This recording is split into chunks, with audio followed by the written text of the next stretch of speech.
press set, 80 knots. Check. Ça prend pas de temps au bonsoir de Tango 3, il y a 0 gauche et attendez. Et à bonsoir de... Ok, bonsoir de gauche en attendant Air France, 102 ans. Good morning, ladies and gentlemen. You're all very welcome to Roger Flight already 401 to London Heathrow.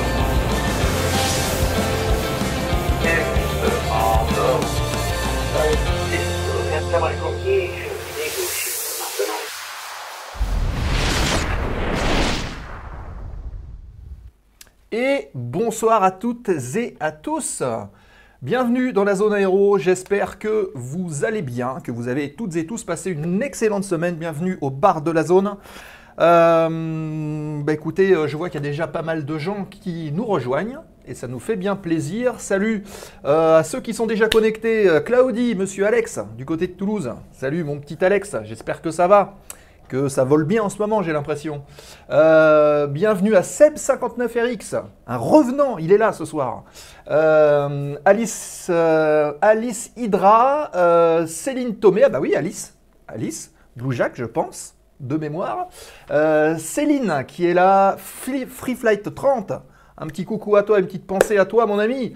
Ninatella qui est là. Voilà, il y a déjà pas mal de gens qui sont là, qui se connectent. Et écoutez, soyez les bienvenus. Et David, Dave. Pourquoi je dis David? Dave Jeanlin qui est avec nous. Salut Dave, j'espère que ça va. Écoutez, avant toute chose, je tiens à... Déjà, on va commencer par ça, remercier toutes celles et ceux qui ont follow la chaîne. Je remercie également la chaîne Inforéa. Donc Inforéa, si vous ne le savez pas, c'est Thomas qui nous a donné, d'ailleurs, qui nous a fait don de la tour de streaming. Donc grand merci à lui. Et il nous a fait une pub cette semaine, les amis. Je ne vous raconte pas tous les jours, en fait. Il nous a envoyé des liens pour faire de la pub pour le truc. Enfin, pour l'émission et tout ça. Et donc là, je vois qu'il y a le Therion qui nous a suivis. Il y a Azarn01 qui nous a suivis. Donc voilà. Merci à lui, bien sûr. Merci également à toutes celles et ceux qui étaient là la semaine dernière pour l'interview de monsieur Jacques Bottelin de Apache Aviation, la Brett Injet Team. Je pense qu'on a fait une émission de qualité et j'espère qu'elle vous a plu. Et je pense qu'on refera ça dans les semaines, oui, dans les mois qui viennent en tout cas. Salut Aviateur59 qui débarque sur le chat. Bonsoir Seb et bonsoir à tous. Alors vous le voyez ce soir, je suis tout seul derrière le bar de la zone. Normalement, il devait y avoir Nicolas et Michael. Alors, rassurez-vous, Nicolas et Michael, on devrait les retrouver la semaine prochaine pour l'émission avec Robin et je vais en reparler dans une minute. Juste pour vous dire que, malheureusement, notre pauvre Nico, il doit être en train de nous regarder dans son lit avec la couette, jusque-là. Il a de la fièvre, notre ami Nico, donc on lui souhaite un bon rétablissement. Et il m'a dit, je vais passer sur le chat, donc on va voir s'il arrive sur le chat ou s'il est peut-être pas en train de dormir. On va voir ça sur le chat. Si vous le voyez sur le chat, vous lui envoyez plein de petits avions à notre ami Nico pour le rétablissement. Et Michael, qui devait être là, lui, le pauvre, il a eu un souci de voiture. Il est tombé en panne tout à l'heure et du coup, le pauvre est bloqué. Donc, on retrouvera Nico et Michael la semaine prochaine. La semaine prochaine, ils seront là. On sera tous les trois ici et on pourra cuisiner comme il se doit notre ami Robin Renoir qui est pilote sur Boeing 737 chez Transavia, la compagnie nationale, filiale d'Air France. On le retrouvera la semaine prochaine. Alors justement, en parlant de l'émission de la semaine prochaine, il va y avoir un léger décalage puisque la semaine prochaine, on démarrera l'émission avec Robin à 19h30. Donc notez bien cet horaire. La semaine prochaine, la zone, c'est pas 20h30, c'est à 19h30 exceptionnellement. Donc on lancera le stream vers 19h22 dans ces eaux-là pour l'attente, 19h30 pour le générique. Et on fera donc l'émission normalement à partir de 19h30 la semaine prochaine. Notez bien ce changement puisqu'à 20h30, ce sera la fin de l'émission.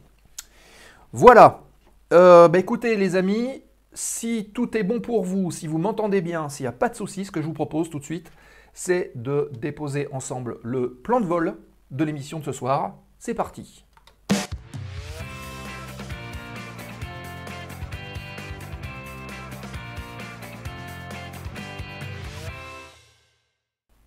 Et on dépose le plan de vol de l'émission de ce soir. Si jamais il y a des soucis de son ou de quoi que ce soit, n'hésitez pas à me le dire dans le chat, comme ça au moins je suis au courant et on peut régler ça en temps réel.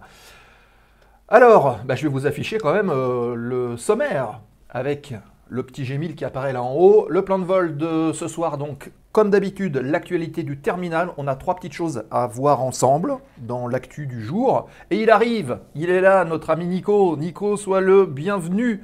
Et bonne tisane à toi, bonne camomille. Remets-toi bien, mets du miel dedans. Tu vas voir, ça va te booster les défenses. Actualité du terminal. Et ensuite, on va retrouver notre invité de ce soir, les amis. Notre invité de ce soir, j'ai envie de dire que c'est un pilote multifonction. On va retrouver tout à l'heure Florian Bonnet qui est avec nous. Il est connecté, il est en attente là derrière. Et on va parler un petit peu avec lui de son métier, de son parcours aussi, parce que vous verrez qu'il a fait énormément de choses. Et je vous raconterai une petite anecdote tout à l'heure avec Florian dès qu'on sera connecté. N'hésitez pas à lui poser toutes vos questions parce que, notamment si vous voulez être pilote ou si vous avez des questions sur le métier de pilote, il sera en mesure de répondre à beaucoup de choses et vous allez comprendre pourquoi. Et enfin, donc fin d'émission comme d'habitude, la séquence traditionnelle, remise de gaz, foire aux questions pour parler de tout ce que vous voulez autour de l'émission. Voilà, écoutez, si tout est OK pour vous, on reparlera à fin d'émission du programme de la zone aéro à venir dans les prochains mois. On a quelques petites news à vous annoncer. Donc on va vous maintenir en haleine durant l'émission et puis je vous dirai, on va voir des invités. Écoutez les amis, on enlève le sommaire de l'émission et tout de suite on lance la première séquence. C'est la séquence actualité du terminal. C'est parti.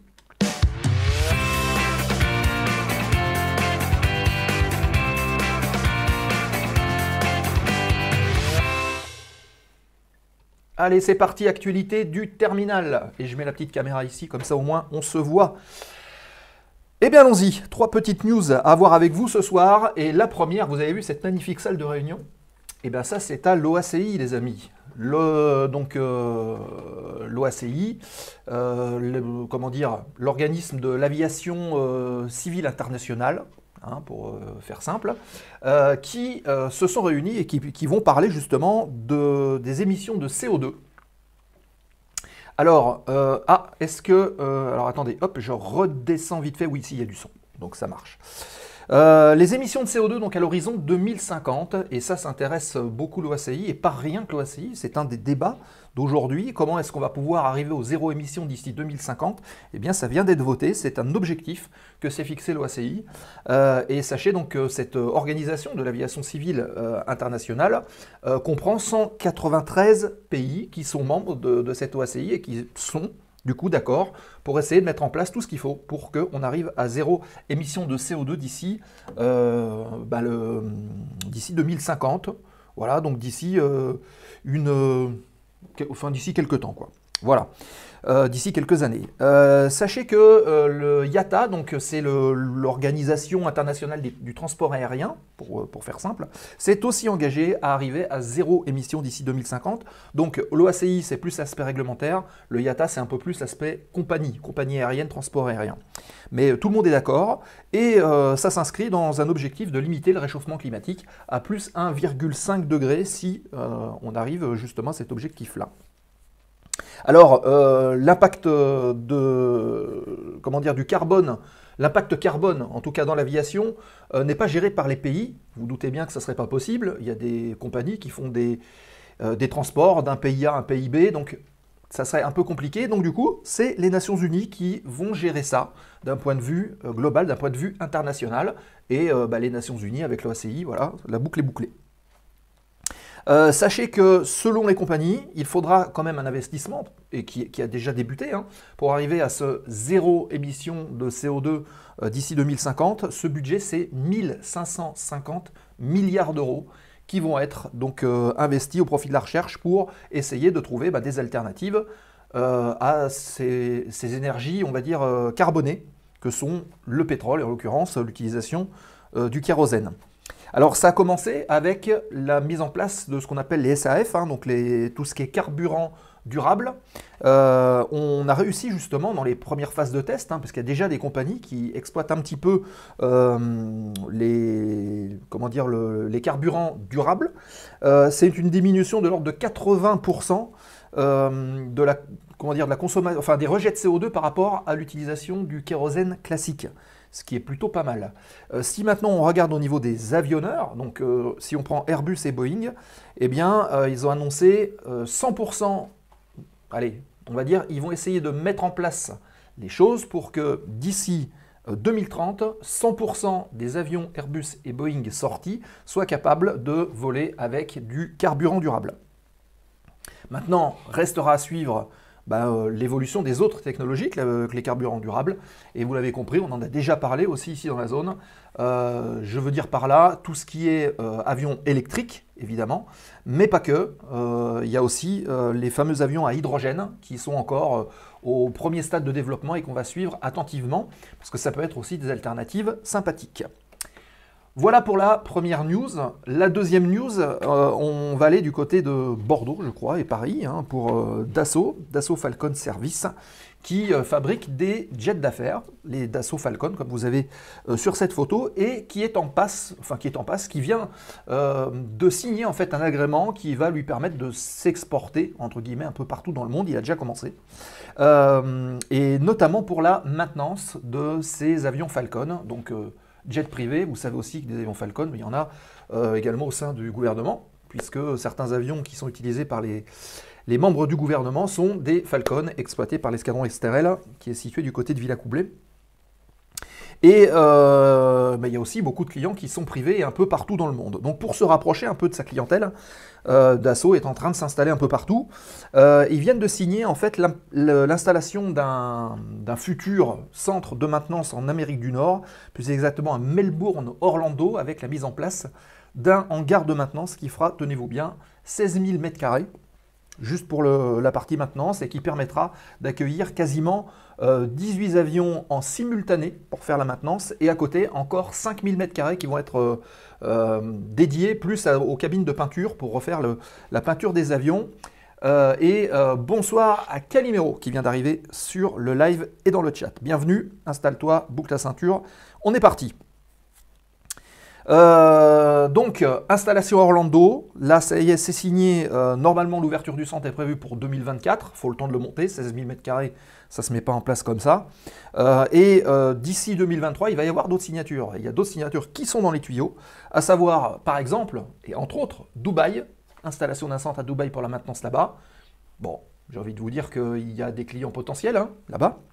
Et puis également en Indonésie, à Kuala Lumpur, l'installation aussi prévue pour 2024. Donc Dassault Falcon Service, hein, qui est la filiale de Dassault, est en train de s'étendre. Zex9, bienvenue dans la zone, bienvenue sur le chat. Hop, et on continue avec un nouveau logiciel. Dommage que Michael soit pas là, je suis sûr que ça l'aurait intéressé. On va parler logiciel avec comment dire, un logiciel qui vient d'être édité, qui vient de sortir, pas plus tard qu'au mois d'août dernier. Alors ce logiciel, Cocorico, c'est un logiciel français qui s'appelle Ace of Aircraft. Vous voyez, je vous ai marqué le nom, et il y a une petite capture d'écran. Alors Ace of Aircraft, c'est quoi? Ace, c'est Aero Concept Engineering. En d'autres termes, c'est une société française qui a voulu mettre en place un logiciel pour effectuer des analyses aérodynamiques des aéronefs en aviation générale, donc on va dire des avions courants, et qui vont permettre, l'objectif en tout cas, c'est une diminution des coûts de développement. Et bonsoir Robinou2689, notre ami Robin qui est là sur le chat et qu'on retrouvera en visio la semaine prochaine. Sois le bienvenu Robin. Donc je le disais, logiciel Ace of Aircraft qui va donc optimiser le développement des projets d'avions légers et qui va donc diminuer le coût de développement de ceux-ci.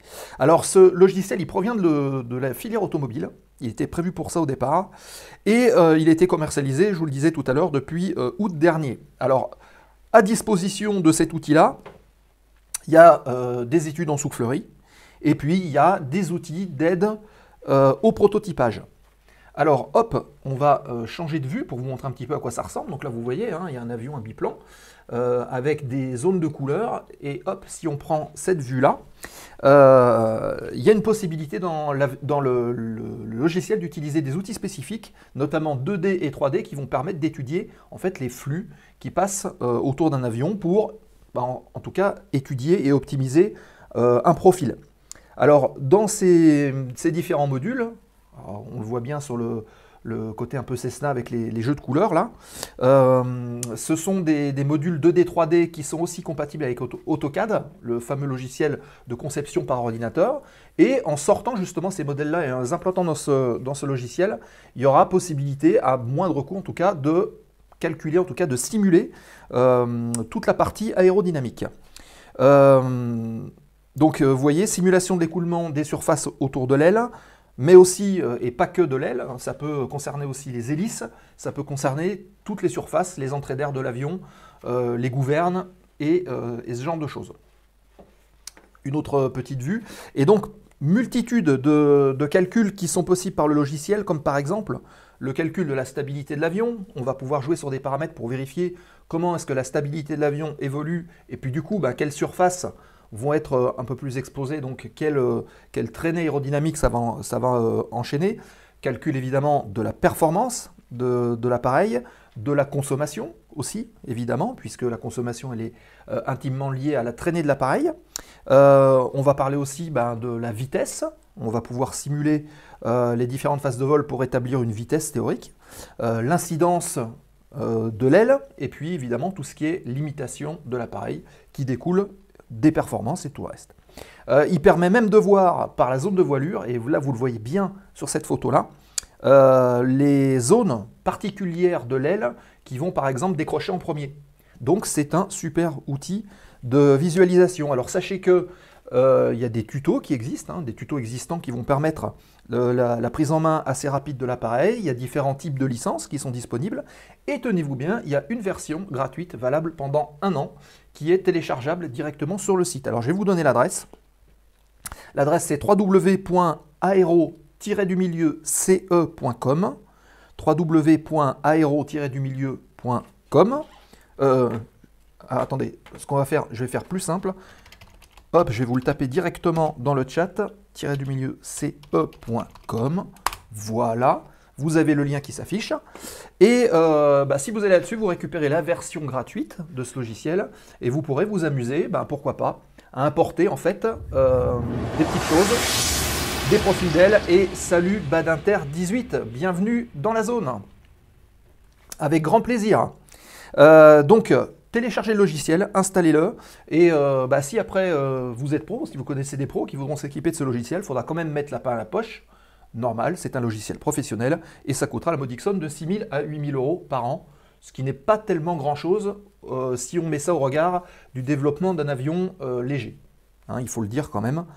Donc voilà pour la petite news du jour. Amusez-vous avec ce fameux logiciel français, en plus, Cocorico, donc il s'appelle Ace of Aircraft. Voilà ce qu'on pouvait dire aujourd'hui. Peut-être qu'on reparlera un petit peu de ce logiciel-là, si notre ami Michael commence de l'utiliser cette semaine et nous fait un petit compte-rendu, un petit débrief sur ce logiciel d'ici la semaine prochaine. Ça serait peut-être intéressant. Ou si vous avez d'ailleurs des petites captures d'écran, si vous l'utilisez, que vous vous amusez avec, venez donner votre avis sur le Discord de la zone. Le Discord de la zone, c'est important parce qu'il va nous permettre de continuer en fait au-delà de l'émission, de discuter entre nous. Voilà le lien que je viens de vous afficher. Vous cliquez dessus, vous nous rejoignez gratuitement. Discord est complètement gratuit.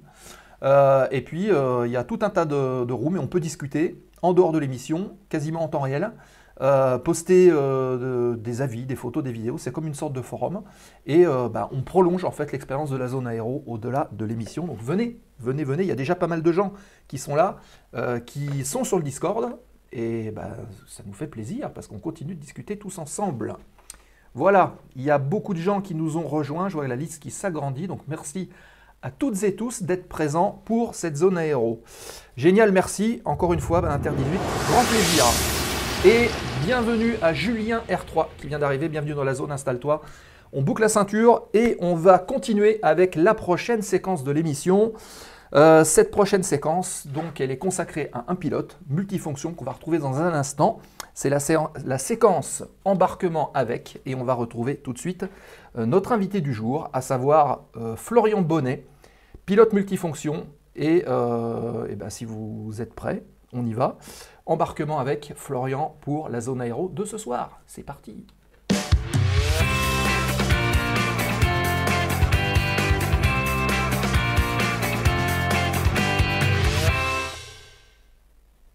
Hop, et on va basculer tout de suite en mode incrustation et on retrouve notre ami Florian que voici. Bonsoir Florian. Bonsoir, bonsoir. Bienvenue dans la zone aéro, merci à toi d'avoir répondu à notre invitation, ça nous fait très plaisir, d'autant plus que ton parcours est sympathique, il est très riche et avoir quelqu'un comme toi peut être très instructif, notamment pour des jeunes pilotes qui sont là et qui peuvent être intéressés par différentes carrières. Ben écoute, merci déjà à vous en tout cas pour l'invitation, hein. Ça me fait plaisir. Et oui, s'il y a des questions, surtout, il ne faut pas hésiter. Eh bien oui, donc justement, le chat est fait pour ça et toutes les questions qui passeront, on pourra les mettre de côté d'ailleurs et les diffuser en temps réel sur l'écran. Donc si vous avez des questions, il n'y a pas de questions bêtes, il n'y a que des personnes bêtes qui n'osent pas poser leurs questions. Donc allez-y. Et je pense que Florian est là justement pour vous répondre avec la plus grande sincérité qui le caractérise. Voilà.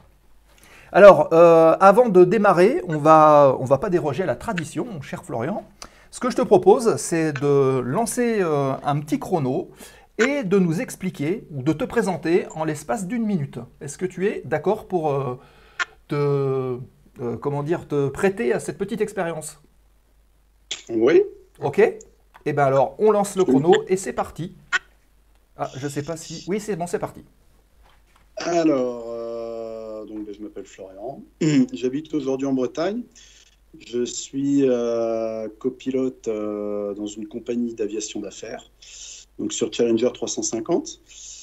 Au niveau de mon parcours, j'ai eu un parcours, on va dire, assez varié, hein, pour faire rapide, vu que le temps s'écoule. J'ai commencé à piloter dans l'armée, dans l'aéronavale, en tant qu'élève pilote. Donc malheureusement, j'ai été éliminé au bout de 2 ans du cours pilote. Du coup, j'ai décidé de repartir dans le civil.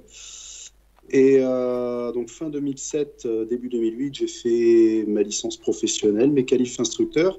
J'ai commencé donc à travailler pendant 8 ans dans l'instruction. Et par la suite, j'ai passé mon IFR, ma MCC, et à partir de 2016, j'ai pu commencer une carrière initialement en ligne, donc qui s'est interrompue en 2020 avec le Covid, et qui a repris début 2021. D'accord. Ben voilà, c'est une belle présentation et le chrono est parfaitement respecté. Bravo Florian. Merci. Encore une fois, si vous avez des questions, posez-les dans le chat. Si on ne les pose pas immédiatement, encore une fois, on les met de côté et on y répond au fur et à mesure de notre échange. Alors, merci Florian pour ta présentation.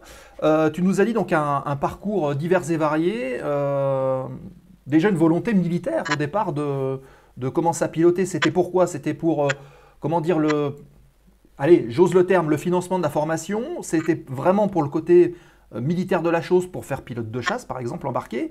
Ou bien c'était déjà un tremplin par passion?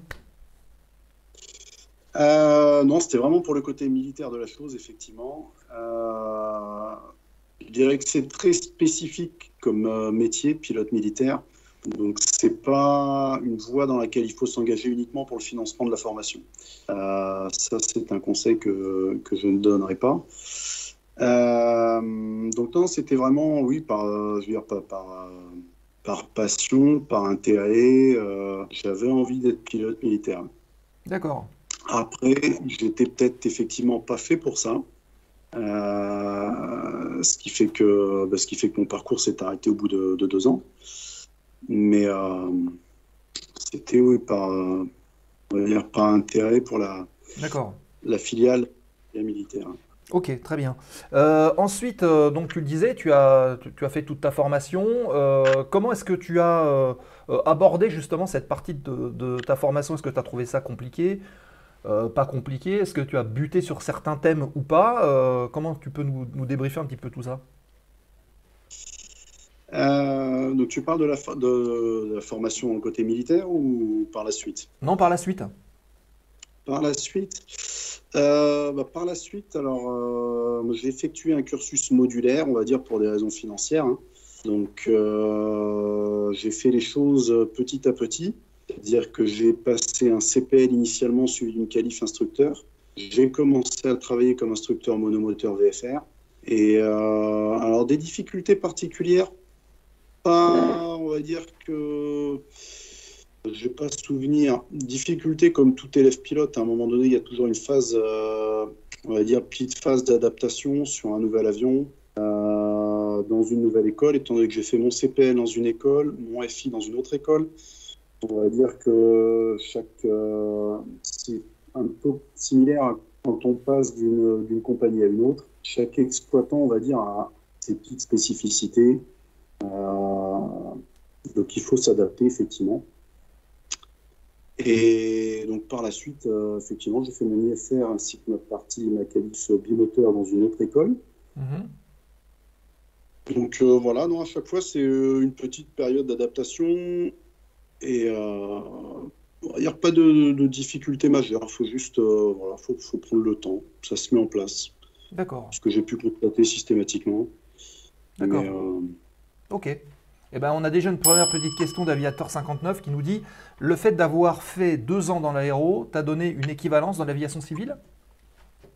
Alors malheureusement non. À l'époque, je ne sais pas si ça se fait aujourd'hui. À l'époque, on passait la TPL théorique. Donc du coup, ça effectivement, je l'ai pas eu. Enfin, je l'ai pas eu. Pour mon CPL, j'avais toujours mon ATPL théorique qui était valide. Quand j'ai fait mon IFR, j'ai dû le repasser puisque le premier que j'avais passé en 2005 avec la marine n'était plus valide. Au niveau formation, j'ai pas été assez loin, étant donné que j'ai été éliminé avant la fin du tronc commun, je n'avais pas d'équivalence. D'accord. Donc j'ai dû passer mon PPL à la sortie de Cognac. Ok. Et donc tu as attaqué le métier d'instructeur immédiatement après, c'est-à-dire que tu as fait ta formation, la formation d'instructeur, et tu as démarré ton boulot d'instructeur dans la foulée? Tout à fait, ouais. J'ai fait donc début d'année 2008 chez Airways à Agen. J'ai passé ma qualif instructeur. Dans la foulée, je suis parti faire 7 mois à Biarritz. Le temps de lever ma restriction en tant que nouvel instructeur. C'était en aéroclub? C'était en aéroclub, ouais, à l'aéroclub basque. D'accord.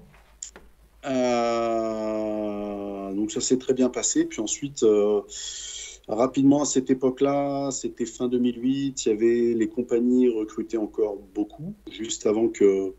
On va dire qu'Air France était sur le point de refermer les vannes, mais ne les avait pas encore fermées, ça absorbait énormément. Et je suis rentré du coup à l'ESMA à Montpellier.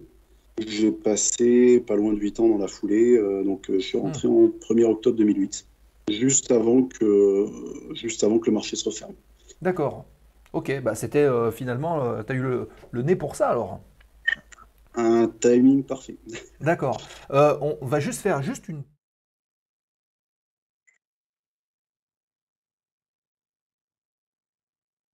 Là, voilà. Parce qu'en fait, le chrono ne s'enlevait pas. Donc voilà, là au moins, le chrono est enlevé, les avions passent plus devant. Donc c'est plus confort. Donc, FI, instructeur, tu as levé ta restriction et du coup, tu as gravi les échelons en tant qu'instructeur à Montpellier. Voilà, je suis arrivé donc en octobre 2008 à Montpellier. Sur l'année 2009, j'ai repassé donc mon ATPL théorique, étant donné que le premier n'était plus valide. Et 2010, j'ai fait mon IFR. Et ensuite, de là, j'ai fait mon mûrissement sur 2010, début 2011, mûrissement pour faire l'IRI CRI. Et ensuite, donc à l'ESMA, ils m'ont proposé de passer l'IRI CRI en 2011. Et voilà. Alors, on va peut-être préciser, IRI, donc c'est instructeur de vol aux instruments pour voler dans les nuages. Oui, pardon. IRI, effectivement, c'est pour instruire l'IFR et le CRI pour la partie qualif de classe. Donc, notamment, ça sert pour l'instruction sur bimoteur. Voilà, donc instructeur bimoteur, instructeur vol aux instruments, et peut-être même les deux en même temps, voilà, dans des moments plus avancés de la formation. Ok. Et tu as été aussi examinateur. Exactement. Alors, à un moment donné, la situation économique n'était pas terrible à l'ESMA. Il y avait une petite baisse d'activité et là, du coup, j'ai décidé de voyager un petit peu. Donc, je suis parti initialement pour un contrat d'1 an en Chine qui s'est terminé au bout d'1 mois. Ah oui. à défaut de réussir à passer le PPL théorique chinois. D'accord. Donc de là, du coup, j'ai rebondi, je me suis retrouvé à Malte, une école qui démarrait son activité CPL hier, donc pilote professionnel et IFR. Il leur fallait un chef pilote et il se trouve que j'ai envoyé mon CV juste à ce moment-là. Donc du coup, de septembre 2013 à septembre 2014, je suis parti travailler à Malte en tant que chef pilote, plus responsable pédagogique d'un ATO. Et j'en ai profité pour passer mes qualifs examinateurs. Donc examinateur pour le CPL et examinateur pour le vol aux instruments. Ok. Alors justement, il y a Nico qui est là dans le chat. Hein. Je l'ai vu passer là, et il disait que ça allait mieux. Et Florian, alors pour la petite anecdote, et je vais vous le dire ce soir, eh bien, j'ai la chance d'avoir pu préparer le CPL avec Nico, il faut le dire.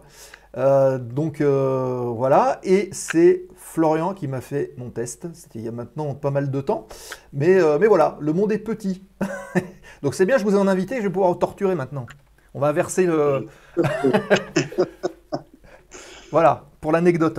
Mais donc, qu'est-ce que tu pourrais conseiller justement aux jeunes qui sont là, qui demain démarrent une formation et se retrouvent au moment du test avec le stress qui augmente, un petit peu comme quand on va passer par exemple le permis de conduire ou quand on a un examen.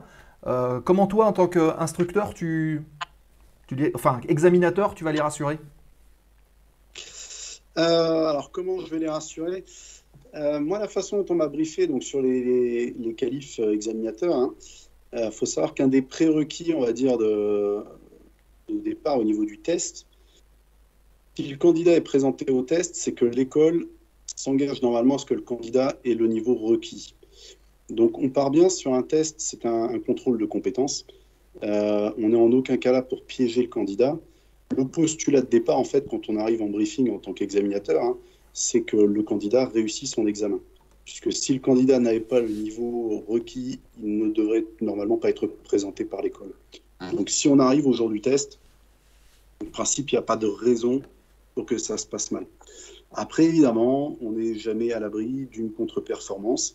Ça peut arriver à tout le monde, à tout niveau de la carrière. Ça peut arriver à des gens qui débutent, ça peut arriver à des gens qui ont plusieurs milliers d'heures de vol. C'est des choses qui peuvent arriver, il ne faut pas se laisser abattre par une contre-performance. À ce moment-là, il faut juste prendre un petit peu de recul et corriger, on va dire, ce qui n'a pas été sur la première tentative. Mais voilà, il faut bien partir du fait que si vous êtes présenté à l'examen, normalement, il n'y a pas de raison pour que ça se passe mal, il n'y a pas de souci. Et l'examinateur n'est en aucun cas là pour vous piéger. Ouais. Ni pour torturer. C'est vraiment un contrôle des acquis, c'est-à-dire qu'on vient vérifier que les connaissances et les différentes techniques de pilotage notamment sont bien là, sont bien acquises. Okay. Et on a bien conscience aussi du fait qu'il y a de la pression, du fait que le jour d'un test, c'est rarement là qu'on fait notre meilleure performance. Donc, l'examinateur en tient compte. Et c'est pareil quand il y a des conditions météo qui sont un petit peu délicates. Ce sont des choses aussi qui rentrent en ligne de compte. Oui, d'accord. OK. Donc, on a parlé justement de cette partie examinateur qui était quelque chose. Est-ce que tu continues toujours de voler aujourd'hui, on va dire, dans des avions un peu plus petits et à faire des examens, par exemple? Alors, j'aimerais bien, malheureusement, depuis que je suis rentré chez VistaJet, ils ne voulaient pas de licence française, donc j'ai dû transférer mes licences à l'étranger. Et ce faisant, j'ai perdu mes qualifications examinateurs. Ok. Donc, jusqu'à avril 2022, là, je travaillais encore comme instructeur. J'avais recommencé début 2021 dans l'instruction. Donc, instructeur et examinateur. Malheureusement, maintenant, je ne peux plus faire d'examen. De l'instruction, éventuellement. Je n'ai pas trop eu le temps, puisqu'on a des plannings quand même qui sont bien chargés, mais j'avoue que j'aimerais bien, effectivement, de temps en temps, avoir l'occasion de refaire un petit peu d'aviation générale. Ça me manque toujours. Voilà. Comment dire, il faut trouver quelque chose du côté de la Bretagne, là-bas, ça peut être intéressant. Pas très loin, à voir. Hein. Il y a des écoles là-bas du côté de la Bretagne. Ouais. Alors, celle-là, elle est facile, mon ami Free Flight, elle est très facile. Quelle question? As-tu le souvenir du test de Seb? Oui. Ah, je Il pensais y que tu avait allais dire rien non, tu vois. Non, c'était, on avait fait ça en 2018, hein. C'était à l'époque où oui, j'étais en canut chez Norvégienne. Oui, Non, le test de Seb s'était très bien passé. Il n'y avait rien de particulier. On était sur un candidat, sur un très bon candidat, très sérieux, très professionnel, dans son attitude. ah, Dans ouais, sa vous avez vu pourquoi je l'ai invité? C'est pour ça. Non, on avait passé un bon moment, effectivement, parce que de mémoire, c'était Nico, en plus, le pilote de Oui, sécurité. c'est ça. On était tous les trois dans l'avion. C'était vraiment très agréable. Voilà, donc Free Flight 30, Enfin, j'espère que pour ça Nico répond et à ta moi, question. c'était très agréable. Pour toi, je sais pas, peut-être que c'était un peu plus Si, chargé. si. Nico et moi, on avait passé un très bon moment. Ouais, non, mais si, moi, comme tu l'as dit, hein, alors évidemment, on a toujours un petit peu de pression avant de partir en vol, mais c'est vrai que c'était pas très. Enfin, c'était gérable, quoi, je veux dire, et à aucun moment j'ai eu vraiment une sensation de piège ou de panique ou de me dire, oh là là, comment est-ce que je vais être traité? Est-ce que je fais bien? Est-ce que je fais pas bien? Non, c'était. Enfin, comme si le scénario il était déjà écrit un peu à l'avance, quoi, et quelque part c'est rassurant, quoi, en tant que candidat en tout cas. Alors, Seb et Nico ont dû le payer. Nico qui dit, moi je ne sais pas, je dormais à côté. Voilà. J'ai pas le souvenir de ça, mais bon, bref. Très bien. Donc on a parlé justement de cette partie examen. Maintenant, on va rentrer un petit peu plus dans le côté ligne, puisqu'après, comme tu le disais, tu es parti chez Norwegian. Alors, sur quelle base tu étais? Sur quel avion tu volais? Comment est-ce que tu as abordé la transformation sur un nouvel avion? Alors, avant Norwegian, j'avais volé déjà un petit peu chez Eastern Airways. Donc là, j'ai passé 1 an et demi à Rhodes sur Embraer 145, à l'époque où cette compagnie donc, anglaise avait récupéré le contrat subventionné sur la ligne Rodez-Orly. On va dire que le premier boulot en ligne, la première compagnie, effectivement, ça m'a demandé pas mal de boulot au début. J'avais fait, on va dire, 8 ans d'instruction, 8 ans d'avion monopilote. C'était mon premier boulot en compagnie aérienne, donc dans un cockpit multipilote, ce qui change quand même pas mal de la façon de travailler. Premier avion à réaction aussi. Et le tout dans une compagnie donc anglaise, en milieu 100% anglophone. Et l'anglais à l'époque, c'était pas forcément non plus. On va dire que bon, ils ont trouvé que ça allait vu qu'ils m'ont recruté, mais j'étais pas non plus forcément super fluent. Donc oui, effectivement, le premier step a été la première compagnie, ça a été un gros step à passer. Ouais. D'accord. Après, Okay. Norwegian, là, c'était déjà un petit peu plus, on va dire, un peu plus relax. C'est une nouvelle machine, c'est un nouvel environnement. J'avais jamais volé en Finlande.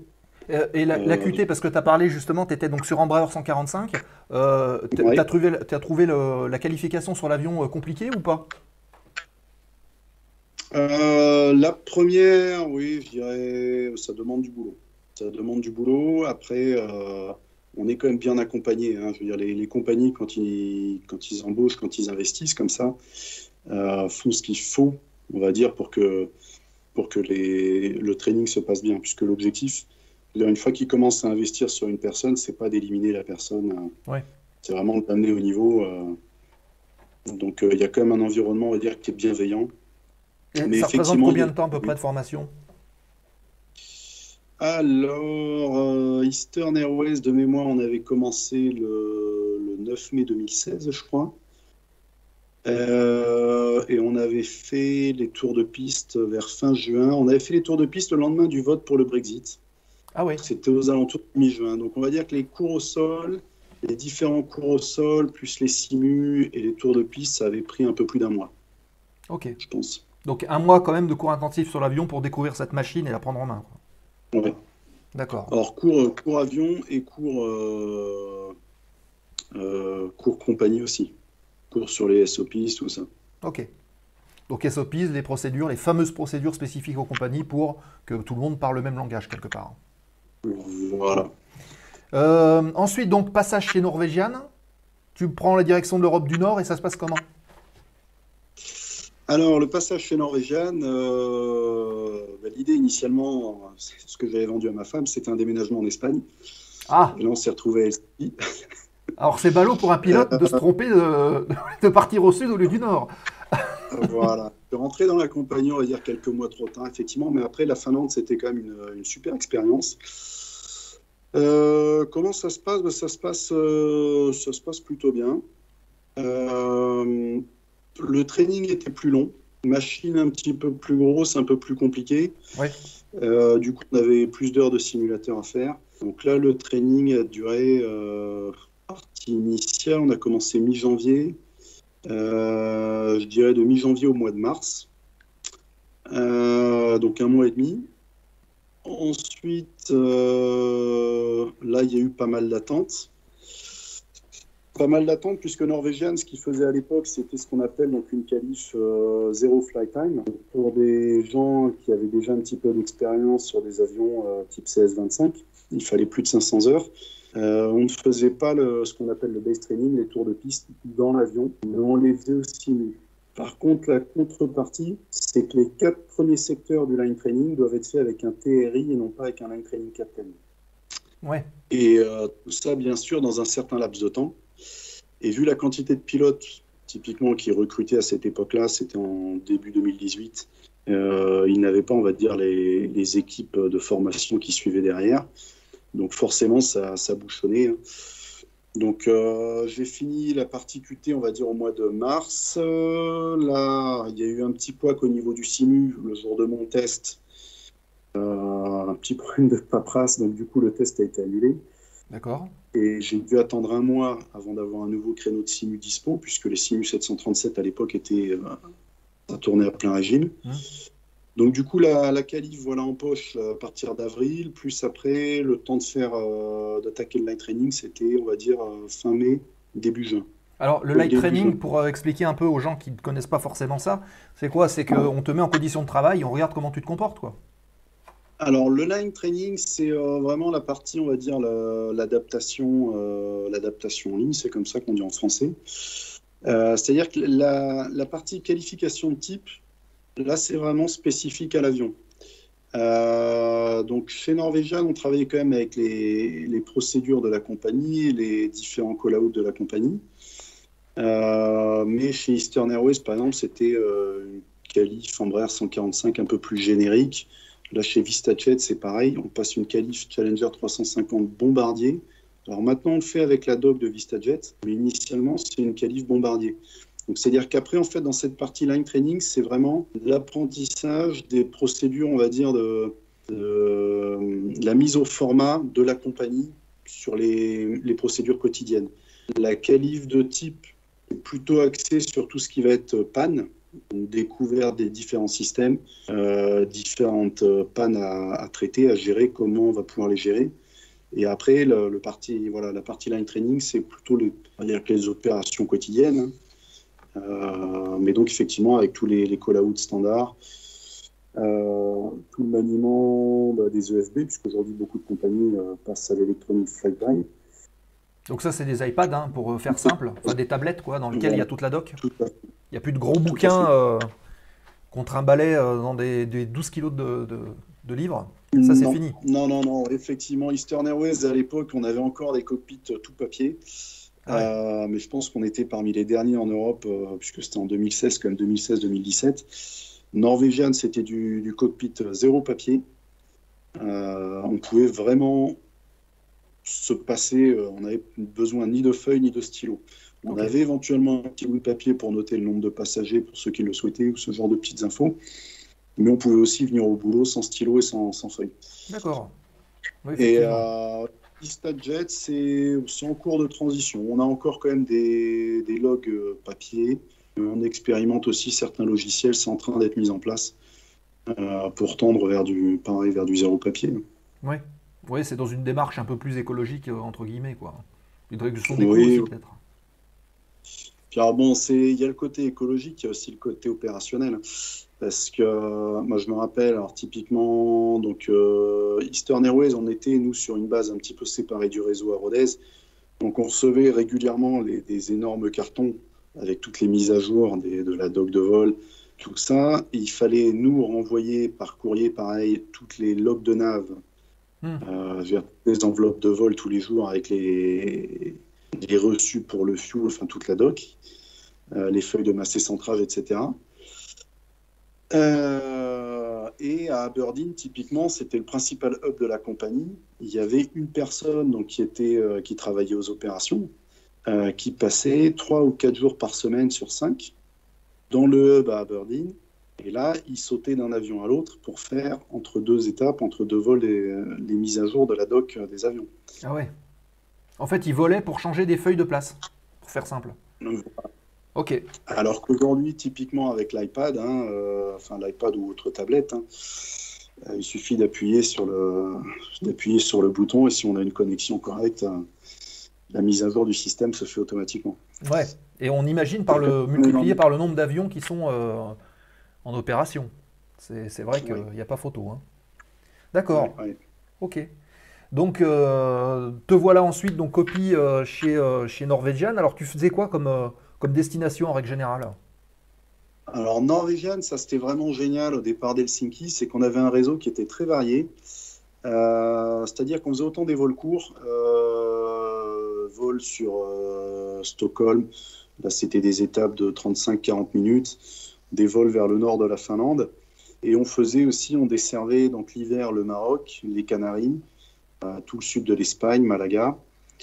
Au niveau des routes estivales, pareil, on avait de la Croatie, tout ce genre de coin, l'Italie. Donc c'était vraiment, voilà, on avait autant des vols courts, des vols longs, de temps en temps quelques découchés. On couvrait vraiment toute l'Europe. Ok. Donc quand j'y suis rentré, on descendait même jusqu'à Dubaï. Alors celui-là, j'ai pas eu l'occasion de le faire. Ah oui, ça fait loin quand même. Quelques mois après mon arrivée. Mais l'hiver, effectivement, on desservait Dubaï au départ d'Helsinki, d'Oslo, de Stockholm. Ouais, ça représente combien? Ça fait 4 heures de vol, 5 heures de vol? Ouh, non, le Dubaï, c'était plus du 6 heures, voire un peu plus. Ah oui, ah oui. Alors nous, en plus, et d'ailleurs c'est pour ça que la compagnie a arrêté de le faire au départ d'Helsinki, on n'avait pas l'autorisation de survol du territoire russe. Donc typiquement par rapport aux autres compagnies qui faisaient la même ligne Helsinki-Dubaï, on se prenait 1 heure de plus. Oui, pour contourner. Dans l'avion. Pour contourner, voilà. D'accord. C'est vrai qu'il faut y penser. Hein. D'accord, ok. Ouais, ça fait déjà une belle petite diversité de base, hein, puis de voir des paysages différents quand même. Tout à fait, ouais. Notamment l'hiver. L'hiver, c'était vraiment, ça a été très enrichissant comme expérience, puisque là, on avait vraiment des conditions, ce qu'on appelle winter ops. On avait de la piste enneigée, de la piste verglacée, des vraies conditions girantes, des températures un peu plus extrêmes, du moins 20, moins 25. Donc, non, c'était vraiment très, très, très intéressant, très enrichissant. Oui, on n'aborde pas la préparation du vol de la même manière. Oui, il y a quelques petites spécificités, effectivement, en plus. Ouais. Donc, Et il faut mettre un slip en fourrure. C'est conseillé. C'est conseillé, ouais. Voilà. Je rappelle, hein, si dans le chat ou les gens qui nous suivent, si vous avez des questions à poser à Florian, n'hésitez pas à le faire. Vous tapez votre question dans le chat sur le côté là, et puis on la pose, on y répond évidemment, hein, immédiatement.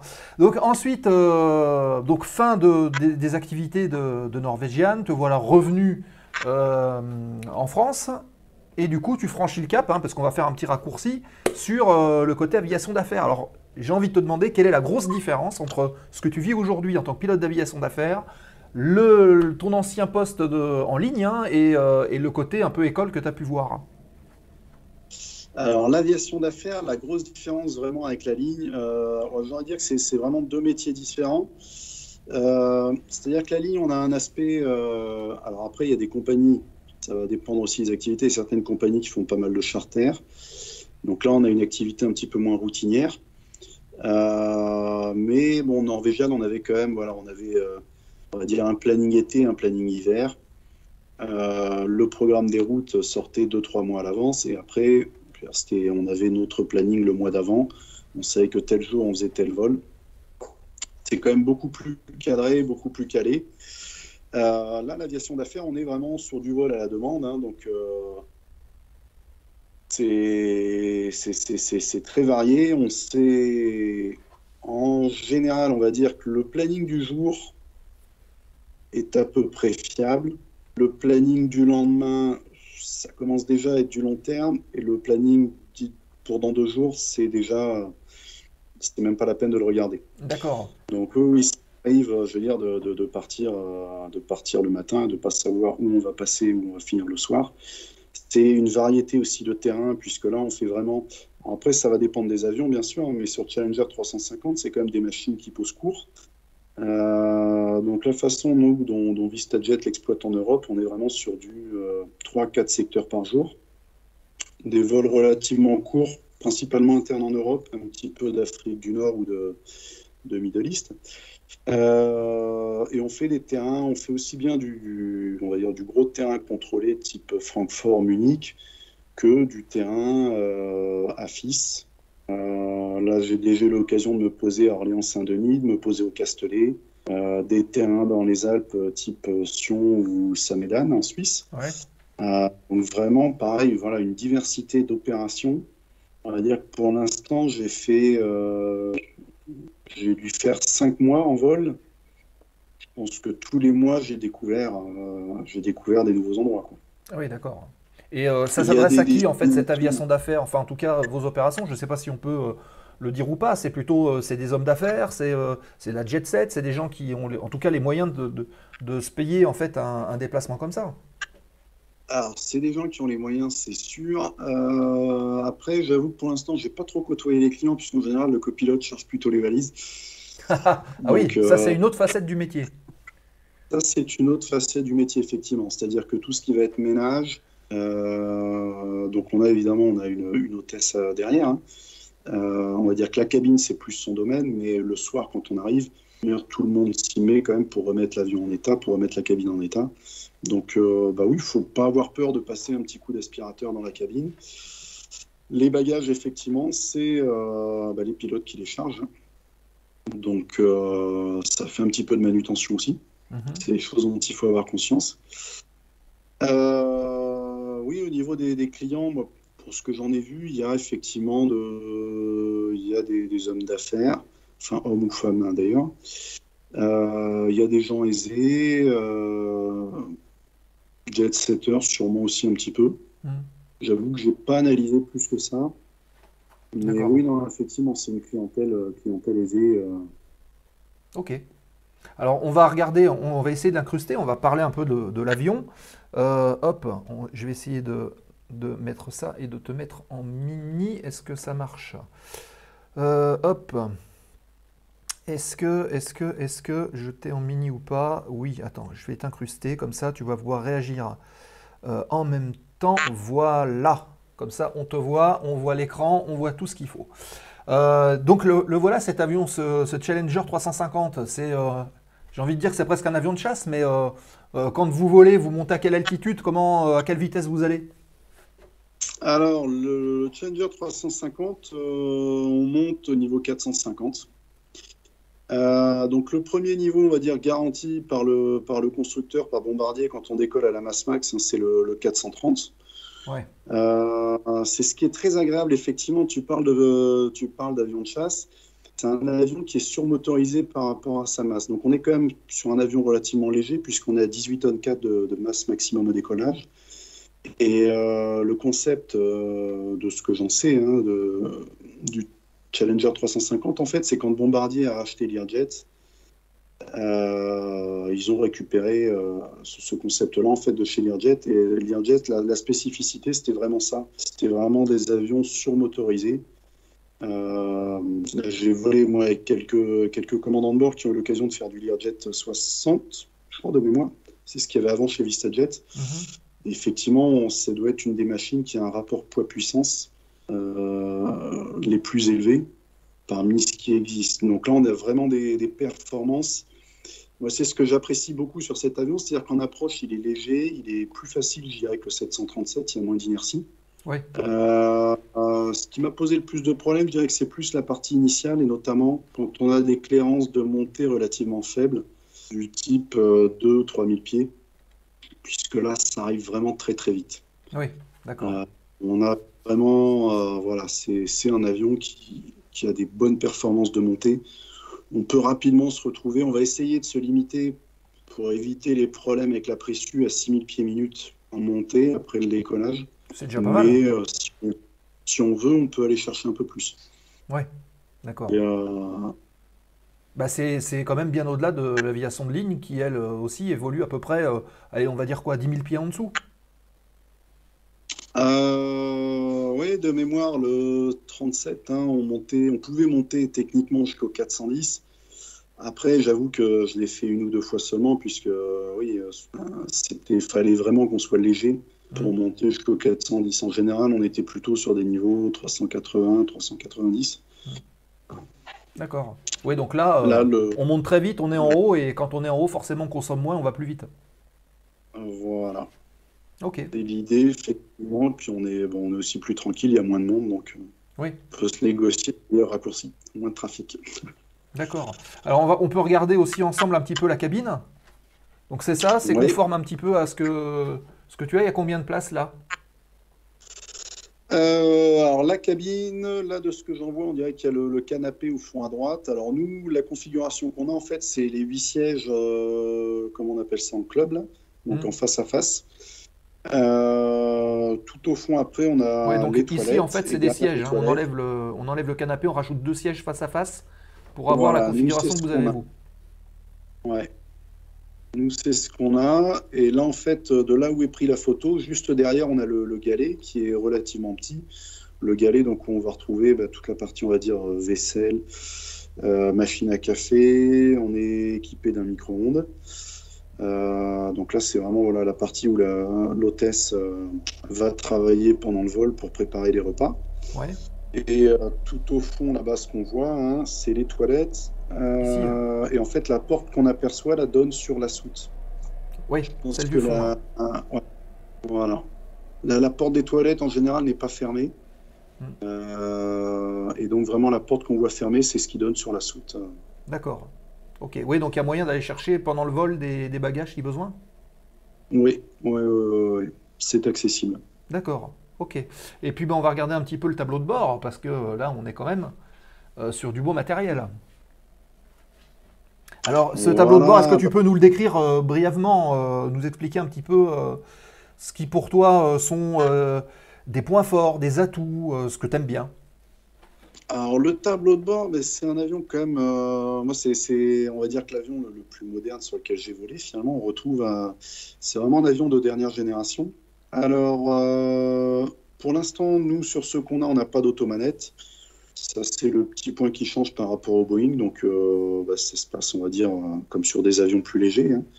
On a un pilote automatique qui va gérer tout ce qui est aileron, profondeur, direction avec le yaw damper. Pour l'ajustement de puissance, c'est à la main. Donc, les manettes de puissance, elles sont ici. Alors, je ne sais pas si on voit. Voilà. Ouais. Hop. Voilà, on les a là, avec donc le toga switch sur le côté, là, les boutons pour la remise de gaz. C'est un cockpit qui est relativement simple, en fait. Ça, c'est très agréable. C'est-à-dire que là, ce qu'il faut savoir, c'est qu'on n'a rien au niveau de l'overhead panel. Contrairement au Boeing, hein, là, on ne le voit pas sur la photo, mais... Alors, overhead panel, c'est ce qu'il y a en haut, là. Hein. Voilà, c'est ce qui est en haut. Tout ce qui est en haut, en fait, c'est juste une poignée pour se tenir pendant qu'on s'installe sur les sièges. D'accord. Mais donc, tout est vraiment là. Donc, c'est vraiment un cockpit moderne, relativement simple, très facile d'utilisation, en fait. La mise en œuvre de l'avion, c'est d'une simplicité extrême. Alors, on va zoomer un peu. Là, sur les écrans, on retrouve un PFD, un MFD. Donc, le PFD, c'est tout ce qui est à gauche. MFD à droite. Et vous avez la possibilité de tout mettre dessus? Oui, on a la possibilité de tout mettre dessus. Là, on peut voir qu'au-dessus du MFD à gauche, on a aussi donc, ce qu'on appelle l'ICAS, avec les paramètres moteurs. Tout ce qui va concerner les spoilers, on le voit un petit peu, les trims, le train, les volets, et puis on a donc tout le Annunciation Panel. Là, on va retrouver en fait les différents messages avec donc les messages, les alarmes, on va dire en rouge, les cautions en ambre, et voilà. Ok. Et là, on retrouve aussi, pareil, tout ce qui est carte, la rose des caps avec le suivi. Ouais. Hein, d'ailleurs, on a l'OBS qui est ici, et ici la partie carto, on va dire, plus exacte. Voilà, exactement. Donc là, avec différents formats qui peuvent être, on sélectionne celui qui nous intéresse le plus. Mais ça, finalement, c'est relativement quand même similaire à ce qu'on retrouve dans les avions équipés de Garmin. Pour tout ce qui est Pressus, à quel endroit à peu près? Alors là, Pressus, tu as le FMS de droite et le Pressurization Panel, c'est juste au-dessus. Ah, donc ici. Voilà, celui-ci, ouais. Donc là, on est pareil sur...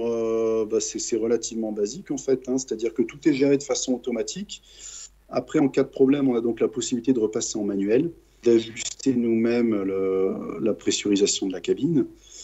Au niveau des switches rouges, on va retrouver donc le MRD Press. Ça va être pour dépressuriser la cabine en urgence, notamment pour évacuer la fumée en vol si on a de la fumée. Ouais. Ou alors si on doit évacuer l'avion au sol suite à une interruption de décollage, on va venir équilibrer les pressions avec l'extérieur en utilisant ce switch. Et il y en a un autre, c'est pour l'amérissage. Ouais, le ditching. En espérant ne pas avoir à l'utiliser. Oui, c'est sûr. C'est sûr. D'accord. Donc pour toi, c'est un avion qui est simple, finalement. Oui, ça reste relativement simple. Ok.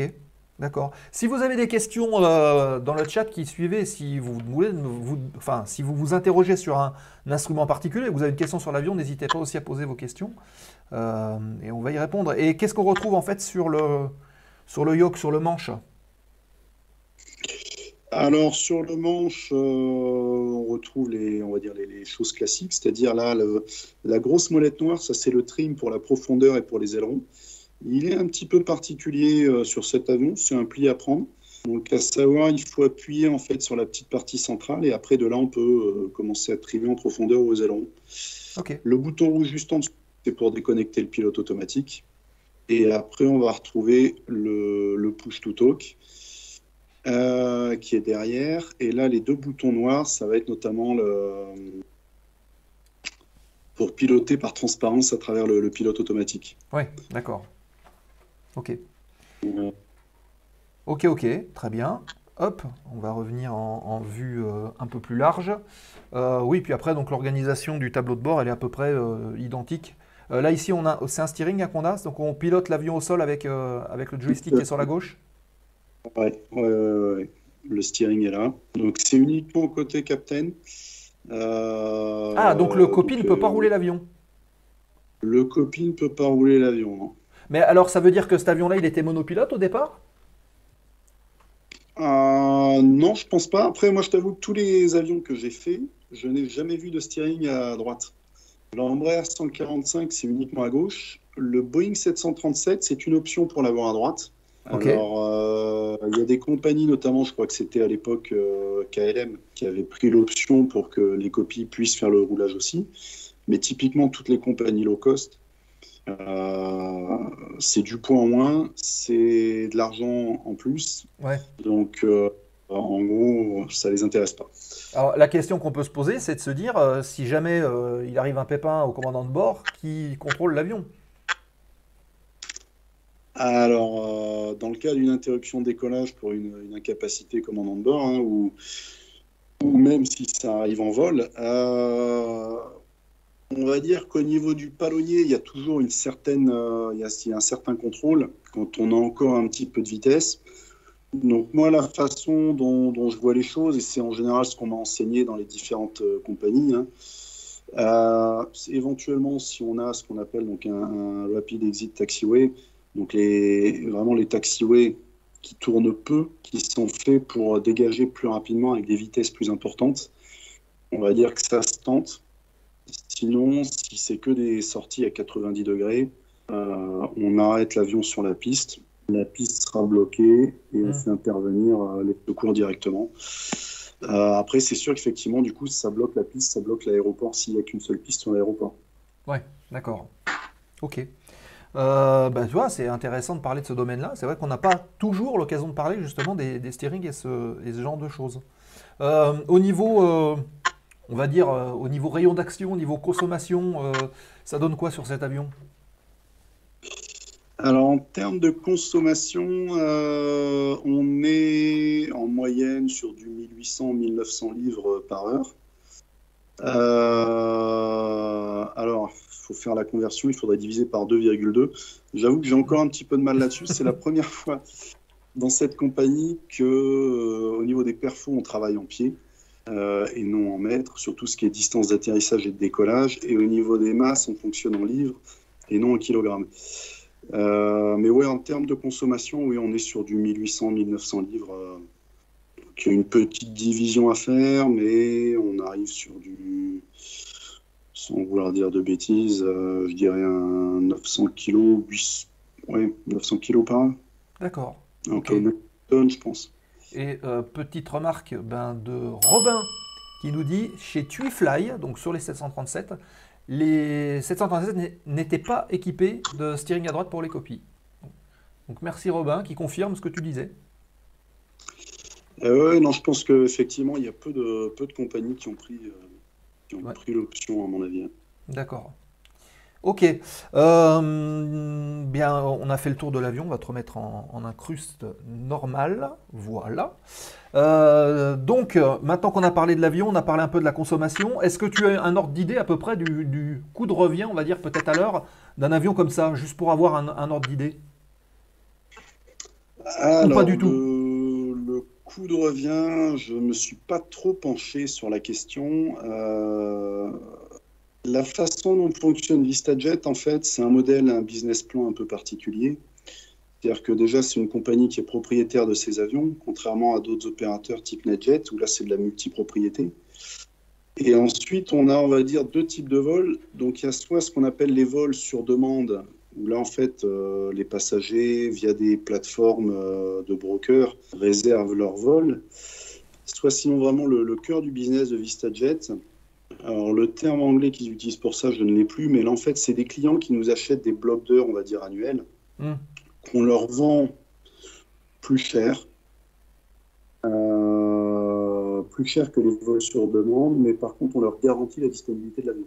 Ouais. Et ces gens-là, je ne veux pas dire de bêtises, ça m'embête un peu, je ne suis pas sûr des chiffres, mais de mémoire, je dirais qu'on part sur un Challenger 350 peut-être aux alentours de 15 000 euros de l'heure. Ouais, d'accord. Mais c'est vraiment, c'est à prendre avec des pincettes, parce qu'on va dire que c'est pas trop mon domaine au sein de la d'accord. compagnie. Oui, puis il doit y avoir des variables aussi sur lesquelles on doit jouer pour pouvoir faire des devis ou ce genre de choses. Hein. Ok. Bah, Mais en comparaison, sachant que, si on le vend à ce prix-là, sur les contrats, donc sur ces contrats-là, c'est que l'avion revient moins cher que ça. Donc le coût exact de revient de l'avion à l'heure de vol, je sais pas. il faudrait le calculer avec Je la vais pas me maintenance. lancer, mais je D'accord. préfère pas dire de. Non, mais dire de voilà, bêtises. c'était par pure curiosité, parce que c'est vrai que si on compare ça avec un Citation Mustang, qui est un peu plus petit, où on est quand même sur de l'ordre de 4-5 000 euros l'heure de vol, c'est vrai qu'on voit que c'est quand même une machine qui est beaucoup plus grosse, qui est plus performante, qui consomme peut-être un peu plus, qui va plus loin, donc ça se justifie aussi. Plus confort et plus luxueuse aussi. Hein. Ouais. Alors après, bon, c'est Bombardier normalement le vend comme un jet qui est quand même assez, on va dire, qui a peu de problèmes. Maintenance dispo à peu près partout, et normalement c'est censé être des avions quand même assez économiques. Ouais. Mais Après, ça dépend où on place le côté économique, finalement. Ouais, Tout dépend où on met le curseur, finalement. C'est ça. Voilà. tout à fait. Ok, très bien. Bah tiens, juste pour savoir un petit peu, là, tu nous as dit que tu avais été un petit peu partout. Là, dans ton planning à venir, tu sais déjà que tu vas aller dans des endroits particuliers ou carrément pas du tout? Non, alors là, pas du tout. Ce que j'ai pour l'instant, donc je repars au boulot là, le 29 octobre. Pour l'instant, il n'y a rien. Ok. Il n'y a rien du tout. Donc, et là, le mois dernier, bah, écoute, je devais être en stand-by tout le mois. Finalement, la veille du départ, mon stand-by s'est transformé en duty. Donc, je suis parti initialement pour une journée de vol. Après, j'ai passé une semaine à Malte à l'hôtel. Ah Un oui. coup, je repars, un coup, je repars pas. Et puis finalement, je suis reparti. Et là, on s'est baladé. On a fait un petit peu de Tunisie, Amsterdam, la Belgique. Enfin, C'est-à-dire que pendant une c'est semaine, tu es à l'hôtel et en fait, tu profites de l'hôtel et de l'endroit où tu es, mais tu sais pas quand est-ce que tu rentres. tout à fait. Ouais, c'est chaud ça quand même, hein. Tout à fait. Bah, alors nous, en fait, on a un planning en 17-13 hein, chez VistaJet. Donc tu sais que ta rotation commence à telle date, finit à telle date. Mais dans l'intervalle, tu peux rentrer un petit peu plus tôt. Là, le mois dernier, je suis rentré 2 jours plus tôt à la maison. Mais il n'y a rien de garanti. Tu sais que pendant 17 jours, on va dire que tu es corvéable. Ouais. Tu es à la disposition de la compagnie. Oui, d'accord. Bon, après, je pense que si vraiment c'est des périodes longues ou ce genre de choses, il y a un relais qui est prévu où ils envoient quelqu'un pour te remplacer et vous faites l'échange.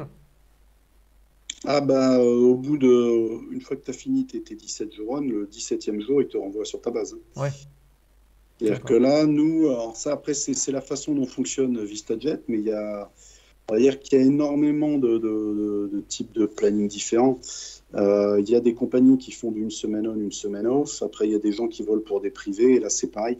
J'ai envie de dire, quand il s'agit de propriétaires ensuite privés, tu peux avoir autant de formules différentes que de propriétaires d'avions, quoi. Ouais, Donc, euh, donc ça, c'est, voilà, il n'y a rien de fixe. Mais nous, oui, c'est des périodes de travail de 17 jours. Et là, en fait, on a déjà le planning de toute l'année. C'est-à-dire que là, sur tout 2023, je sais déjà à quelle période je travaille et à quelle période je suis en vacances. alors oui, c'est pratique, mais on a cette incertitude pendant les périodes pendant lesquelles tu travailles de ne pas savoir où tu es et comment. Voilà, finalement. Ah, voilà. Ok. Ah oui, là, c'est... Quand tu es au boulot, tu sais que tu es au boulot, tu sais pas où. Mais, Bah, c'est l'aventure. mais voilà. C'est l'aventure. Ok, super. Euh, Quelle heure est-il? Il est 43. Et ben, ce que je vous propose, les amis, et ce que je te propose, Florian, c'est de lancer la dernière séquence de l'émission, à savoir la séquence remise de gaz, foire aux questions. Et comme ça, si vous avez des questions dans le chat à poser, on va se garder encore une petite dizaine de minutes avec Florian avant de clôturer l'émission. N'hésitez pas à vous poser vos questions maintenant. Donc, séquence remise de gaz.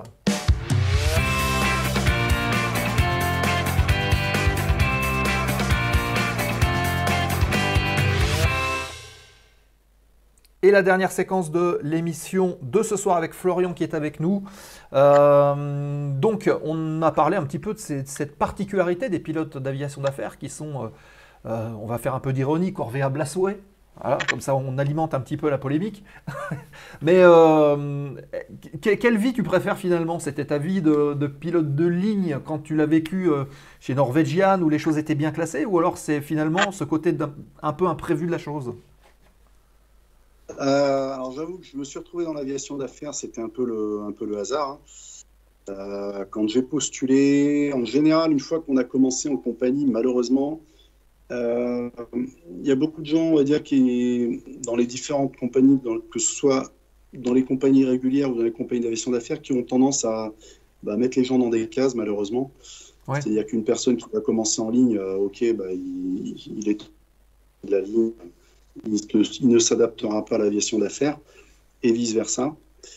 On va dire que j'ai eu de la chance là, avec VistaJet, qui vraiment avait une forte période de recrutement. C'est toujours le cas. Et honnêtement, au jour d'aujourd'hui, c'est l'aviation d'affaires sans hésiter. Ah oui, d'accord. Ah oui, oui, oui. Ok. De par la machine et de Et par peut-être tes destinations et cette façon de voir le vol, quoi. tout à fait. C'est vraiment, je veux dire, il y a zéro routine. Alors après, effectivement, j'ai envie de dire, je ne le ferai pas dans n'importe quelle condition. C'est-à-dire que là, on a quand même une période. L'avantage, c'est quand on rentre à la maison pendant nos jours de repos, le téléphone est éteint. On sait qu'on est à la maison et là, c'est tranquille, il ne se passera rien. Mais par contre, j'avoue que pendant les périodes de boulot, justement, ce côté non routinier où ça va changer quasiment en permanence, ça rend quand même les choses sacrément intéressantes. D'accord. Et enfin, comment dire, les qualités nécessaires pour faire ce genre de métier, selon toi, c'est quoi? C'est une adaptabilité importante? Ça serait ça peut-être le maître mot? Ouais, il faut, je dirais, effectivement savoir s'adapter. Après, en même temps, ce côté adaptabilité, hein, c'est valable aussi en ligne, puisque il y a quand même régulièrement des imprévus, même dans des compagnies régulières. Ça arrive d'avoir un délai, un créneau ATC, d'avoir un problème technique sur l'avion, du coup on part 1h30, 2 heures plus tard. Ouais. C'est des choses quand même qui peuvent arriver, y compris en compagnie régulière. Mais oui, c'est l'adaptabilité, je dirais que c'est vraiment une des qualités primordiales. Et pour toi, vaut mieux le faire en début de carrière, fin de carrière, ou c'est vraiment, on peut l'aborder n'importe quand? Alors je dirais que c'est à chacun de trouver sa voie. Je pense qu'il y a des gens qui n'aimeront jamais ça. C'est un peu comme le long courrier, hein. Moi, je me rappelle avoir discuté avec des pilotes qui étaient en ligne et je veux dire, certains adorent le long courrier et certains n'aiment pas le long courrier. Je pense qu'il en faut pour tout le monde en fait. Donc là, un des gros avantages aujourd'hui, c'est que comme le marché repart bien, c'est ça qui est vraiment super. C'est comme avant la période d'avant le Covid, hein. Il y a énormément d'opportunités. Après, j'ai envie de dire, voilà, faut tenter, faut foncer, faut essayer, puis il faut voir, ça nous plaît, ça nous plaît pas. Alors là, évidemment, c'est des compagnies quand même, c'est des qualifs de type qui sont assez onéreuses et donc souvent on a des training bonds. Donc on est lié à la compagnie le temps d'amortir la qualif pendant quelques années. Là, chez VistaJet, on parle de 3 ans. Ouais. Mais bon, d'un autre côté, je veux dire 3 ans, même si c'est pas forcément le boulot qui nous convient plus, c'est pas non plus, j'ai envie de dire, insurmontable. Donc ouais, non, faut essayer. D'accord. Faut essayer à chacun de trouver sa voie. Je pense que oui, il n'y a pas de recette type en fait, hein. C'est jeune, moins jeune. Ça dépend des gens, on va dire. On va retenir ça. Ça dépend des gens et des attentes des gens. Ok. Ça dépend des gens, de leur attente et de leur caractère. Ouais. Ok. Il y a 2 petites questions là qui viennent de tomber dans le chat. On va afficher la première de notre ami Fred, qu'on salue, qui est là, fidèle au rendez-vous. Quelle est votre plus belle expérience en tant que pilote? Alors, plus belle expérience en tant que pilote, ça c'est marrant, c'est une question qu'on m'a reposée d'ailleurs en interview. C'est toujours dur à dire parce que je veux dire, j'ai eu énormément d'expériences magnifiques en fait quand j'y repense. Je repense à 2 PAX que j'ai eu l'occasion de faire sur le Mirage 2000 quand j'étais élève pilote dans la marine. Ah oui. Donc à Cambrai à l'époque, début 2005, c'était vraiment une sacrée expérience, ouais. Vraiment un autre monde et des machines magnifiques. Mais après, honnêtement... Alors, si on se réfère à la question, on va dire en tant que pilote. Pas en tant que PAX, mais en tant que pilote. Toi aux commandes. En tant que pilote, ou dans le cockpit. aux commandes. Très, très dur à dire. Très, très dur à dire. T'as pas un petit flash qui arrive en disant « Ah, tiens, il y a eu ça ».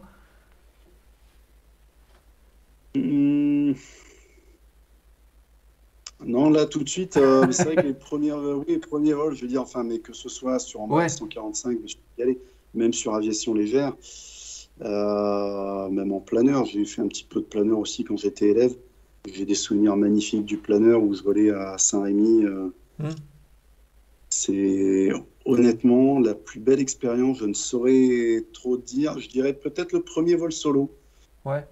Premier vol solo, effectivement, en planeur, où la première fois que tu pars, que tu es seul à bord, sur le coup, c'est un peu grisant, et puis tout d'un coup, tu réalises que tu es tout seul. Ouais. Donc là, ce coup-ci, il n'y a plus personne pour couvrir tes erreurs, on va dire. Il n'y a plus de backup.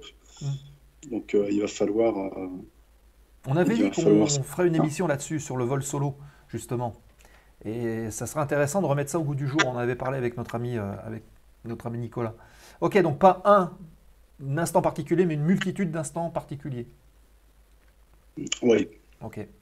Et petite question de Robin qui nous dit en termes de rémunération, on va parler sous-sous là. Quel est le plus intéressant entre les deux d'après toi? Alors, je dirais que c'est un peu délicat. Ça dépend des compagnies. Ça dépend des compagnies. Norvégienne, côté rémunération, c'était une bonne compagnie. C'est un petit peu délicat vis-à-vis de mon employeur actuel, mais bon, après, en même temps, c'est quand même ce qui circule sur les forums. C'est clair qu'on ne va pas chez VistaJet, je dirais malheureusement pour les salaires. Ouais. C'est comme une compagnie qui devient intéressante si on y reste quelques années. Hein. C'est-à-dire qu'après, il y a des systèmes de bonus annuels. Au bout de quelques années, ça devient intéressant. Après, il y a d'autres compagnies, effectivement, en aviation d'affaires qui payent mieux. Il y a des compagnies en ligne qui payent moins bien. Le plus intéressant, honnêtement, je n'ai pas suffisamment creusé la question. D'accord. Euh, Ok. Bon, bah, ça donne déjà des pistes, hein. Je dirais, il y a de tout dans tous les domaines, mais quoi qu'il arrive, les rémunérations, enfin, il y a des esclavagistes en aviation d'affaires, il y en a aussi en ligne, hein, malheureusement. Après, à partir du moment où on a un peu d'expérience, oui, trouver une boîte correcte, ça se fait quand même. D'accord. Et pour l'instant, donc, tu vois ton avenir de manière pérenne dans cette compagnie-là, ou c'est quelque chose où tu te dis, bah voilà, je me laisse, je sais pas, moi, 5 ans, 10 ans d'aviation d'affaires, après je veux peut-être essayer autre chose. T'as déjà réfléchi à ça? Non, pour l'instant, effectivement, je me plais bien. Donc, je ne gagne pas des milliers des cents, mais j'ai, on va dire, ce qu'il me faut. Et par contre, ouais, le côté boulot, c'est vraiment très intéressant. Donc, après, est-ce que j'y resterai toute ma vie? Dur à dire, je ne sais pas trop. Peut-être qu'à un moment donné, effectivement, j'aurai envie de voir autre chose. Un des intérêts avec Vista, quand même, c'est qu'il y a pas mal d'opportunités d'évolution. Donc, comme c'est une boîte qui régulièrement se développe, si on veut après passer dans le training department, évoluer comme line training captain, TRI, tout ça, il y a des opportunités. Donc, Ouais. ça peut être aussi une suite de carrière. D'accord. Ok. Mais ouais, non, à l'heure actuelle, honnêtement, Oui, bon, en plus, c'est un peu frais, hein, on pour poser cette on question-là. verra. Faut Pour laisser tout mûrir un peu frais, tout ça. voilà. D'accord. Ok, très bien. Dernière petite question aparté. Est-ce que tu as fait déjà, et est-ce que tu as le droit, par exemple, de prendre des photos, de publier des photos, et ce genre de choses quand tu es en vol, de paysages, du cockpit? C'est faisable ou pas? Alors, paysage et cockpit, oui. Après, clairement, nos passagers. Ah oui, évidemment. Confidentialité oblige, ça se comprend tout à fait. Mais après, oui, non, effectivement, que ce soit oui, du cockpit ou paysage, Ouais. ça se fait, oui. Alors, hop, on va rafficher le lien du Discord qu'on met sur le chat. Et, mon cher Florian, bah, je t'invite aussi à venir nous rejoindre sur le Discord qu'on vient de mettre. Et il y a une petite rubrique qu'on a créée qui s'appelle Photos de vol. Donc, tu le trouveras aussi dans la page bio sous la chaîne. Hein, tu vas sur la chaîne Zone Aero et en dessous, il y a la bio avec le lien Discord. Et dedans, il y a cette partie photo de vol où on demande aussi à nos invités, s'ils le veulent, de se connecter de temps en temps. On peut dire, tiens les gars, regardez aujourd'hui, je suis là avec une petite photo en vol, une photo du cockpit. Et comme ça, on voyage au travers aussi de nos invités. Alors, ce sera avec plaisir. Juste, par contre, Le lien? Alors, le Oui. lien, tu verras. Ou sinon, je te l'enverrai. Si tu veux, je te l'enverrai en off. Parce que c'est vrai que tu vois pas tu vois pas forcément le chat à côté puisqu'on est en incrustation, mais les viewers le savent et le voient et je te l'enverrai ou je te dirai où est-ce que tu peux le trouver, il n'y a pas de souci. Ça marche. Oui, ça marche. Et du coup, effectivement, à l'occasion, alors malheureusement, il y a un des petits soucis sur le Challenger, justement, pour faire des jolies photos. C'est un peu problématique, étant donné qu'on n'a pas d'essuie-glace. Ah, Petit détail technique, en fait, voilà, le pare-brise est traité avec un fluide spécial et donc on n'a pas d'essuie-glace et les vitres ne s'ouvrent pas. Donc, Régulièrement, on a quand même un sacré paquet d'insectes collés sur la verrière. Et j'avoue que ça, c'est un des petits détails qui m'embête un peu sur cet avion. D'accord, ok. Ah bah, comme quoi. Tu vas prendre des photos de mouches. Mais, non, mais voilà, ça nous permet de partager et de voir un peu ton quotidien aussi. Ça peut être intéressant, ça. Voilà. Nico qui nous dit « Vive la 12 ». Je pense que c'est par rapport à Cambrai. Sacré Nico. Fred, chaque vol est une belle expérience. Et c'est vrai. C'est vrai, c'est vrai. Free Flight qui dit sur F4U7 ou sur Cruise, par rapport à la remarque de Nico pour le Vive la 12, donc à Cambrai. On sent les passionnés. Céline, génial ce système. Et puis Banninter 18, il faut installer des essuie-glaces. Bah oui, on va faire des trous et on va mettre des balais. Aviateur 59, Nico parle de la 12, armée de l'air, pas aéronavale. Voilà, on est parti dans du débat un petit peu plus technique sur le chat. Voilà, bon, en attendant, on va attendre tes photos à l'occasion avec grand plaisir, mon cher Florian. Je pense qu'au nom de tout le monde, on peut te remercier d'avoir participé à l'émission de la zone aéro. Merci à toi, grand bravo. Voilà. Merci bien d'avoir répondu présent au rendez-vous de la zone. Si vous voulez en savoir plus, rejoignez le Discord, venez poser vos questions et de toute façon, on va faire en sorte de relayer tout ça aux personnes concernées qui peuvent vous répondre. Bref, c'est un espace d'échange ce Discord et c'est super bien fait, c'est super simple, donc allez-y, n'hésitez pas. Juste avant de nous quitter, mon cher Florian, je vais en profiter pour vous annoncer un petit peu le programme à venir dans la zone aéro. Je précise aussi que vous pouvez soutenir la chaîne. Comment ? Soit en vous abonnant en dessous, en cliquant sur le bouton sub. Vous prenez un abonnement qui vous coûte 4 € à peu près pour les 30 jours. Nous, ça nous est reversé et ça nous sert beaucoup. Ça amortit les frais, etc. Et en plus, si vous êtes abonné Prime, je le dis à chaque fois, jouez les Robins des Bois, allez prendre les sous qui sont dans la poche de Jeff Bezos, qui en a beaucoup, et vous nous les versez à nous. C'est simple. Vous suivez la petite procédure qui va s'afficher maintenant sur le chat, les abonnements Prime. Vous allez sur Prime Gaming, si vous êtes abonné à Amazon Prime, il n'y a aucun souci. Vous allez sur Prime Gaming, vous vous connectez, et derrière, vous suivez le lien qui s'affiche en deuxième partie, et vous vous abonnez gratuitement. Ça ne vous coûte rien. Et en plus de ça, nous, ça nous fait un abonnement supplémentaire. Donc, allez-y, les amis, faites-le pour nous et pour soutenir la chaîne. Donc, concernant les programmes à venir, la première des choses, souvenez-vous que la semaine prochaine, on va débuter le stream plus tôt, à 19h30. On va retrouver quelqu'un qui est dans le chat. C'est notre ami Robin Renoir, qui est pilote chez Transavia. Et on parlera un petit peu de son parcours, de son évolution, de la manière dont il aborde le métier, bref. Rencontre avec Robin, c'est la semaine prochaine. Et un coucou à Jumpseat qui est dans la zone. Donc Jumpseat, je le rappelle, c'est Aérobuzz qui ont une émission toutes les semaines. Et ils ont reçu Marty, donc Jean-Guillaume Martinez. C'était hier midi, je crois, une émission super intéressante sur l'ancien RSD, Rafale Solo Display.